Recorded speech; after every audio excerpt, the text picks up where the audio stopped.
In this video, we'll show you how to replace the washer fluid reservoir on your Ford Edge. This is located in the front of the vehicle and behind the front bumper. Let's get started. With the vehicle raised and supported, we can remove the lug nuts with a 21mm.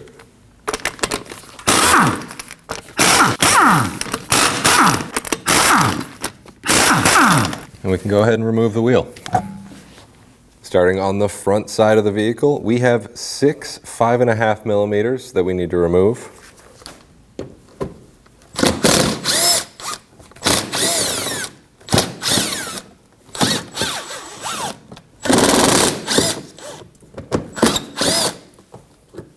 Moving inwards on the vehicle, we have 2 8mm bolts we need to remove. It looks like this front one is broken, but we can certainly remove this one right here.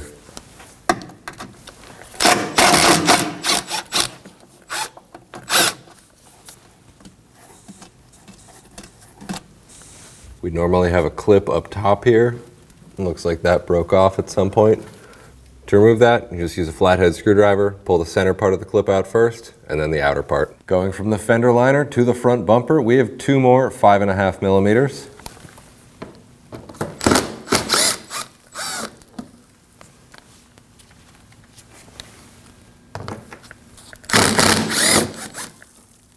And we can do the same on the other side.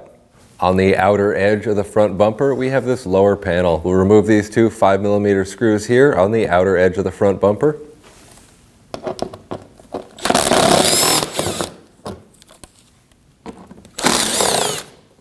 And we have the same 2 on the other side. In this recess in the front cover here, we should have a Torx bit screw. It looks like we have another 5.5 in our case.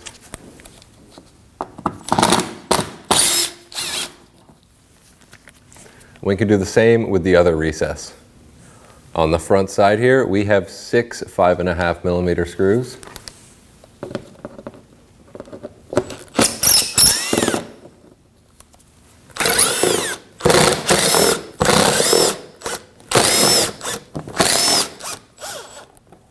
We have another D-shaped recess like this. We're going to remove the screws from those as well on either side.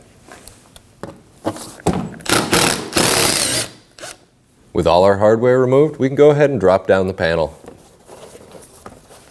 On the driver's side of the vehicle, we have a few electrical connectors we need to undo. Starting out down bottom, we can press in on the tab and pop that out. You always want to check any of your terminals for corrosion or damage. We're going to continue up. It's the same to disconnect each of these. Simply press in on the tab and pull out.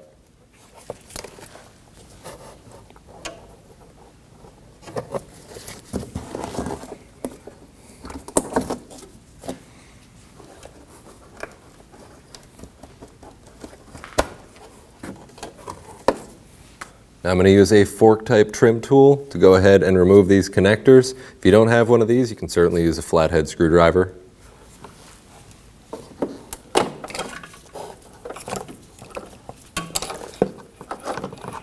Then we have another piece of the wiring harness behind that. We'll do that as well.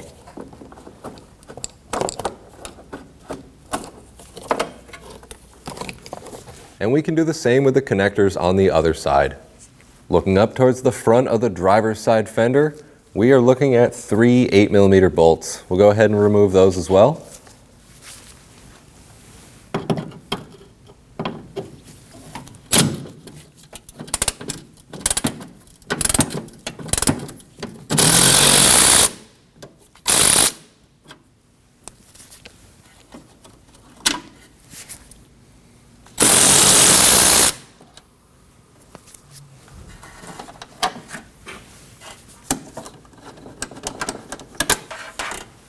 And we can do the same with those 3 on the other side. Moving up to the top of the front bumper, right in front of the engine bay, we have some plastic clips we need to remove along the front. I'm using a clip tool. You can certainly use a flathead screwdriver for this. And pop the center out, and then the clip can actually just stay in the panel.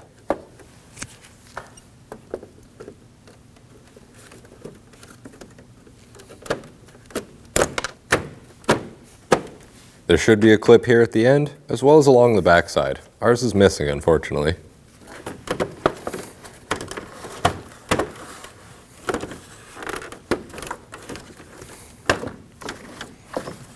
You can go ahead and remove the panel.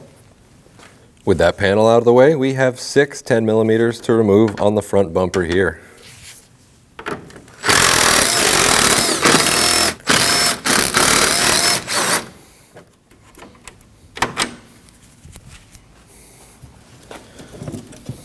Pull down on each of the front corners.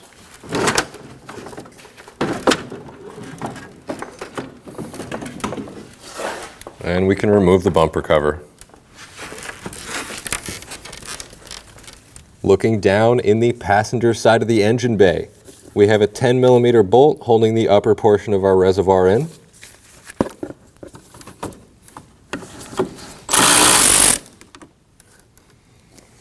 Following the reservoir down, we have another 10mm bolt right here on the front.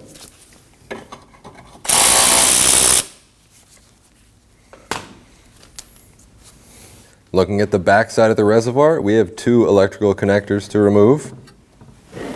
Simply press in on the tab. We'll pull down. It's always good to check your terminals for any corrosion or damage.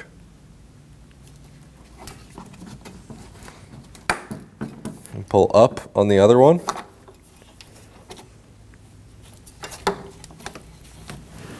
There's a small clip on the hose here. Just pop that off. Before we release these hoses, you'll want to have a receptacle underneath the vehicle to catch any fluid that may come out.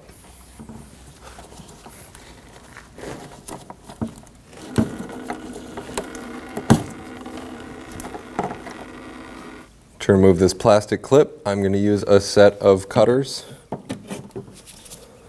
I find that these grab on better sometimes. We can also remove the 10mm bolt on the back side of the reservoir.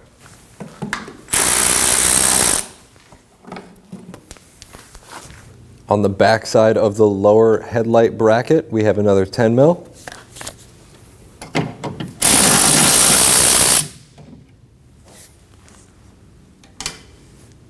Up on top of the headlight, towards the back side, we have another 10mm.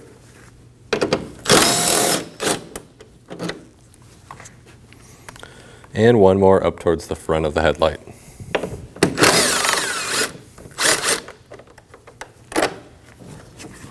Now we can pick up on the headlight and the lower bracket.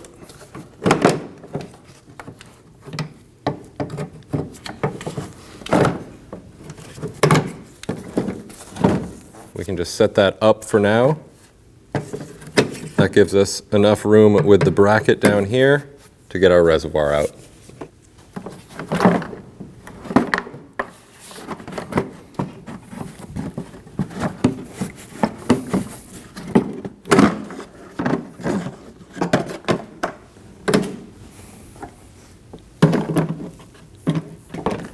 Now we can start to get the new reservoir in place.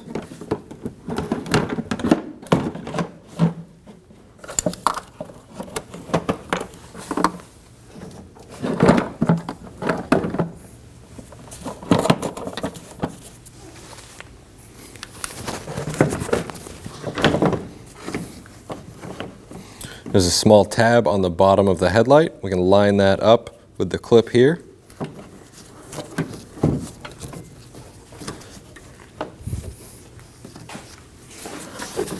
We can get the 10mm into the top of the headlight.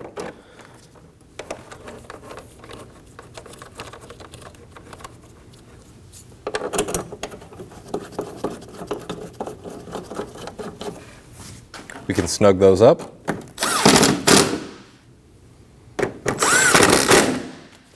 We can get the 10mm in the backside of the lower headlight bracket. We can get the lower 10mm into the washer fluid housing.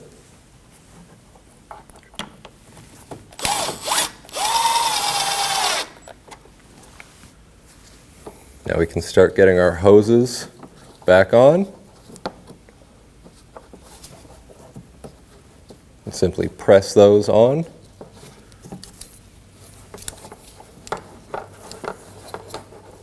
And you can press the hoses into the little sections in the reservoir.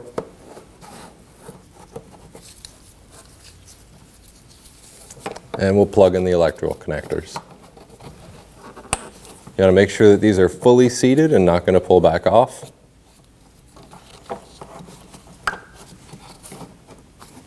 We can get the 10 millimeter in the upper portion of the reservoir.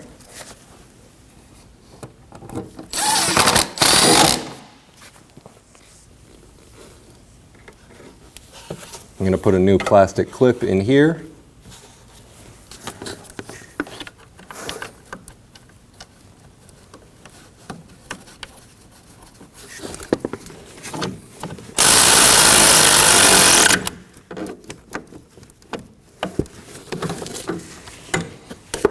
Before reinstalling your front bumper, it's good to fill up the system and make sure it's working.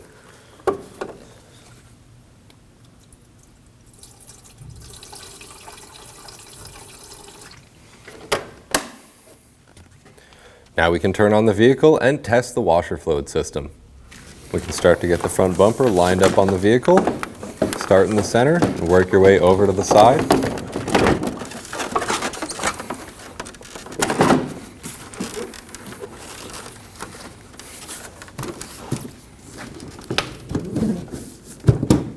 Once under the headlight is lined up, then you can get it lined up with the fender. I'm going to get all of these in for the bumper, and then we can tighten them down all together.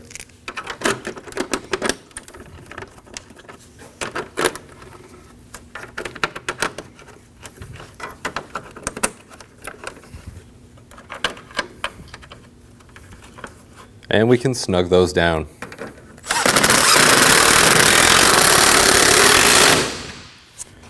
You can install the shroud that goes over the front bumper and hood latch. We'll start pressing in each of the clips. You can install the center of each clip and press down.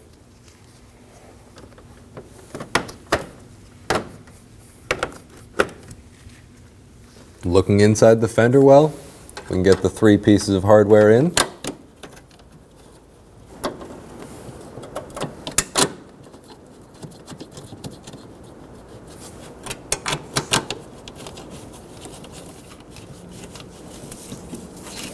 We can snug those down.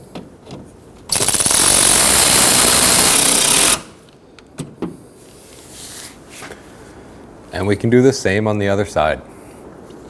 In the driver's side fender liner, we have a few electrical connectors to plug back in. You gotta make sure that they're fully seated and not gonna pull back out. You can get the horns plugged back in.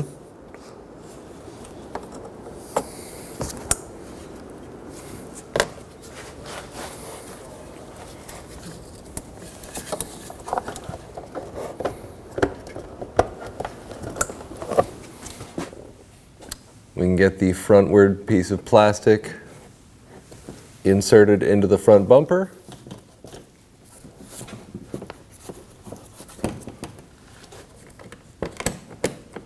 I'll just get a couple of the screws started in to hold it up, and then I get the rest in.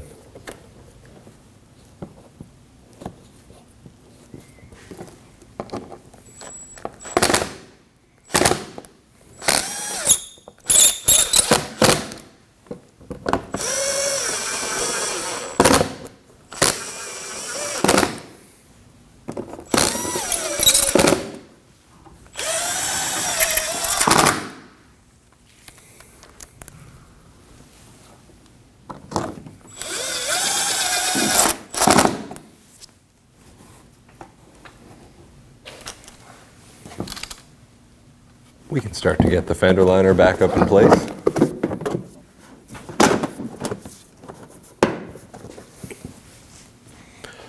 We can install the screws into the front side of the fender.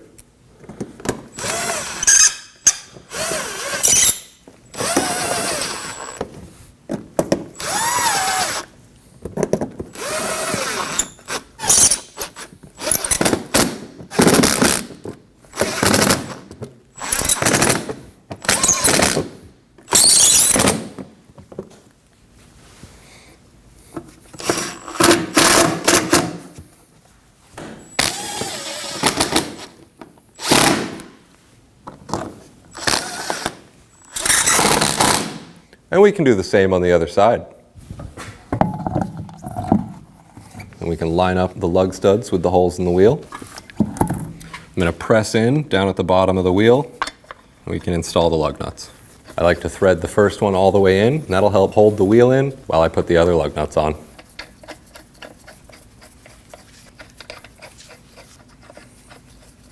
And we'll snug those down in a star pattern.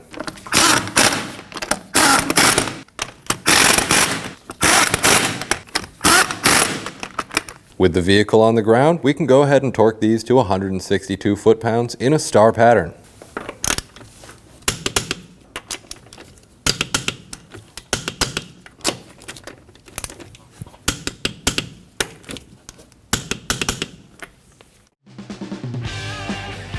When only the best will do, demand TRQ. The only company that lets you view before you do.